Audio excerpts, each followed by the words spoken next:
नसीम सिद्दीकी साहब, क्या वजह है इतनी फुर्तियां, इतनी तेजियां? क्या हुकूमत को कोई वसवसा है जो खाए चले जा रहा है? हो क्या गया है? कोई अनहोनी होने को है कि इनसे कुछ हो नहीं पा रहा, या उजलत में कुछ ना कुछ करना चाह रहे हैं?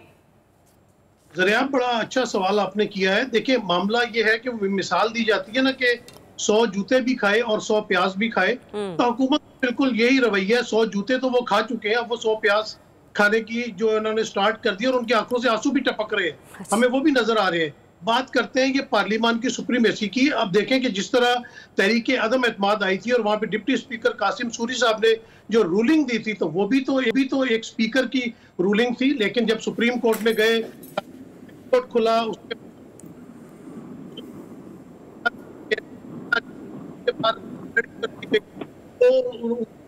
रूलिंग के कोर्ट का ऑर्डर था, उसके ऊपर उन्होंने अमल किया।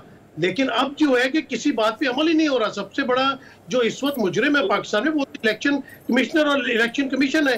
इन लोगों ने सुप्रीम कोर्ट के ऑर्डर को नहीं माना, आइन और कानून का मजाक उड़ाया। अपनी बारी आती तो कहते पार्लियामेंट बड़ी सुपर है, सुपरमेसी है, और आपके अंधेरे में पार्लियामेंट में घुस के पार्लियामेंटेरियंस को अगवा किया जाता है तो फिर इनको चुप साथ जाती है। स्पीकर कौमी असेंबली को अभी ये तो बड़ी फिक्र है कि वो इलेक्शन कमिश्नर को खत लिख रहे हैं, और उन्होंने अभी तक जो पार्लियामेंटेरियंस अगवा हुए थे उसके ऊपर उन्होंने क्या एक्शन लिया है। तो बात इनको समझ नहीं आ रही। फार्म 47 की गवर्नमेंट है और ये अपना गलती पे गलती करते चले जा रहे हैं। पहले यही प्रैक्टिस एंड प्रोसीजर बिल ये उमर अता बंदाल के खिलाफ लेके आए थे। बड़े लेटर जो है वो लिखा करते थे काजी फाइज ईसा साहब, लेकिन अब 3 मेंबर में अपना उनको अक्सरियत नहीं मिलती, तो उन्होंने फिर हुकूमत से, यानी कि हुकूमत और इनका आपस में जो है वो एक मिलीभगत चल रही है, और उन्होंने कहा कि इसको रिवर्स करें, इसलिए कि मेरी तो कोई मान नहीं रहा और ये वापस दिया जाए। तो इस वक्त सबकी चल रही है और सब लोग जाली फार्म 47 वाली जो हुकूमत है उससे कुछ भी नहीं हो रहा। ना सियासी इस्तेकाम लाया जा रहा है, ना मुआशी इस्तेकाम लाया जा रहा है, सिर्फ जिद और अना चल रही है। और उसके ऊपर हर गलत काम करने पे ये तैयार बैठे हुए हैं।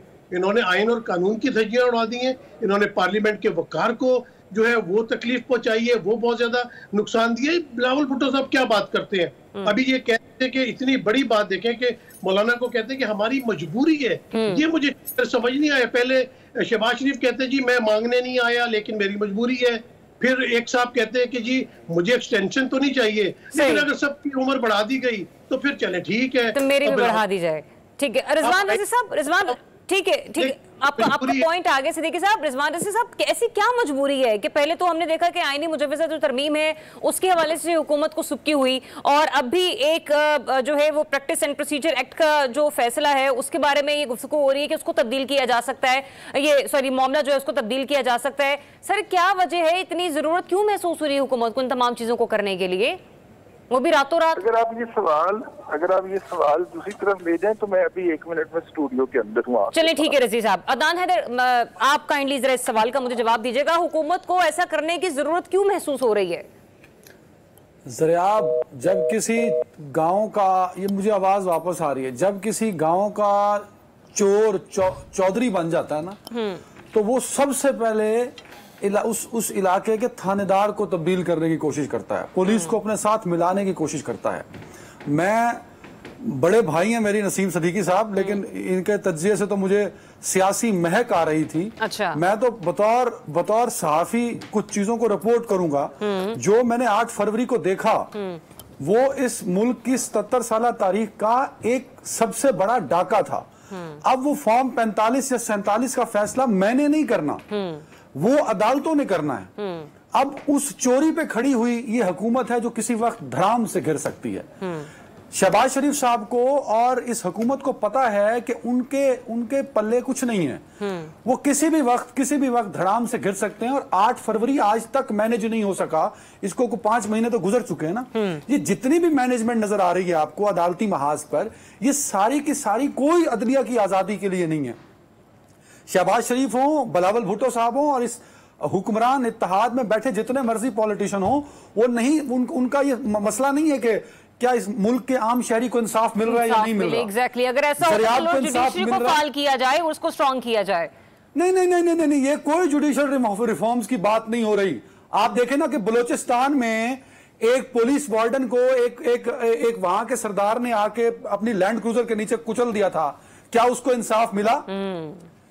आप सिंध में देखें कि कितने लोगों के साथ जुल्म होता है, साउथ पंजाब में कितने लोगों के साथ जुल्म होता है, क्या उनको कभी इंसाफ मिला? यहां माएं रोती रहती हैं, जिनकी छोटी बच्चियों के साथ रेप हो जाते हैं, जिनके घरों में चोरी हो जाती है, क्या उनको कभी इंसाफ मिला?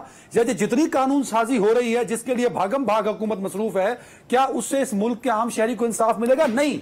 शहबाज शरीफ साहब 8 फरवरी को की जाने वाली चोरी छुपाना चाहते हैं। ये प्रोसीजर जो एक्ट आया था वो इसीलिए आया था कि उसमें 8 फरवरी की चोरी को मैनेज किया जाए। अब हुआ ये कि उसमें दाल गली नहीं, क्योंकि आपने 2-3 हवाले अपने इंट्रो में दे दिए। अब सवाल यह है कि जब मामला हाथ से निकल रहे हैं तो इन्होंने कहा कि अब दोबारा से उसमें नई तब्दीली कर दी जाए ताकि हम अदालतों को अपने मकसद के लिए इस्तेमाल कर सकें। सिर्फ अपने मकसद को इस्तेमाल हासिल करने के लिए ये इस तरह की कानून साजी बार बार करते हैं। और ये अच्छा, ये समझते क्या है? ये समझते ये हैं कि ये बस कर लेंगे और होगा कुछ नहीं। ज़रियाब, आज इस मुल्क की 25 करोड़ आवाम को पता है कि प्रैक्टिस एंड प्रोसीजर बिल क्या है, वो किस मकसद के लिए आया था। आज मुझे आप बुलाएं ना बुलाएं, आप बाहर निकल जाएं यार, आप छोटे शहरों में चल जाए, आम बंदे को पता है कि ये सिर्फ 8 फरवरी को जो इन्होंने वोट को इज्जत देने का नारा लगा के वोट चोरी किया है, उस चोरी को बचाने के लिए ये मजीद तरमीम करके, मजीद सुप्रीम कोर्ट और दूसरे कोर्ट्स में अपनी तरफ से कानून साजी करके, आइन साजी करके वो चीजें सामने लाना चाहते हैं। वो उस तरह का कानून बनाना चाहते हैं कि अपने आप को, अपनी चोरी को छुपा सकें। और जरिए आप ये बात कहीं लिख लें, ये शहबाज शरीफ साहब 500 साल भी लगे रहे ना जी, इनसे कुछ नहीं होता। वो एक शेर है ना, मैं कहीं ऊपर नीचे को लफ्ज कर जाऊं तो माजरत के साथ, कि कुर्सी है तुम्हारी, जनाजा तो नहीं है शहबाज शरीफ, कुछ कर नहीं सकते तो उधर क्यों नहीं जाते? और भाई पिछले को 1-1.25 साल शहबाज शरीफ रहे, परफॉर्मेंस 0/0। अब रहे 5 महीने से पहले नवाज शरीफ साहब को बुलाया और जलील कराया। फिर पिछले हफ्ते इस वीकेंड पे नवाज शरीफ साहब को बुलाया कि मैं सारे बंदे राजी कर लें, बंदे पूरे हो गए, पहुंचो। यार वो नवाज शरीफ जो इस मुल्क का 3 दफा वजीर आजम रहा, ज़रियाब मैं सारी रात सोया नहीं, मैं रोता रहा, मैं तकिया मेरा गीला हो गया मेरे आंसुओं से। मुझे दुख होता है कि नवाज शरीफ की इज्जत भरे बाजार में नीलाम होती है।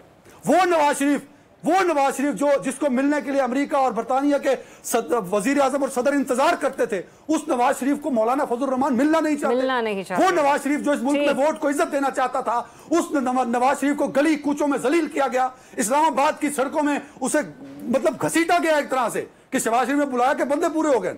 और वो बेचारा बोझल दिल के साथ इस शहर इक़्तिदार से निकला। लेकिन रजी साहब 4 रोज पहले ये फरमा रहे थे, उन्होंने एक अर्ज की, उन्होंने कहा कि इस चीज को गलत तरीके से रिपोर्ट किया गया। मौलाना की बात हुई नवाज शरीफ साहब से, उन्होंने कहा कि मैं सर आपको इनकार नहीं कर सकता, इसलिए आपसे मिलने से माजरत खाऊं। रिजवान रज़ी साहब ने कुछ ऐसा तज्जिया दिया था। आप